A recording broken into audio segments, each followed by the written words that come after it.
biya kamal ka Nuer online TV ke jen gwasame banarodan palpin ka banarwachling rajin chitwok ka mundari kene muru community agenda balinga jen gwasame mi jirame didit ka jen channelame digit jen wojin nywaka kanasin kokien ke jen chungni kel ka Nuer online TV ko der subscribe ko der tin content ba non ka Nuer online TV der ka chwa jigi agwa shit kamen sharing ka Läär nyaman o chete ken nas chop ke kidne dara wiri ku dandie tisha joja kor re wich and wini kam mundari community kene muru community cha roje mo cha jala dinono shala de no antama ci kwadangro tila kwar community ndangro ki kwar dur dangro kwar la kwar mundari kana kwar nanan ke muru community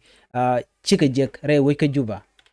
amandana jikan la do ba mal ba je nungdi re wich gwazdanen cieŋ dur dangro cieŋgatin chawaken kana cieŋ kɛɛl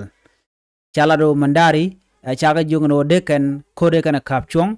kie chicken muru community chicken de mak kejan gwasme kan dur dangro chala do ken chike cieŋ kɛɛl ka gwasme bar ka chike rodian kwen maskan kɛɛl ke miska kɛɛl tele kare ka gwasme bar kaka gwase wal telemishimen to kamdiɛn shede ka ga ke de kor modera tetin ka shikaro dian nagba chala do antama shi kuma ne tin ka dwer ketin to ka riek ka mundare ni chala do shaga kep ko chikor mo shebe wonyam charo jama chajalat ke chaja kwingpin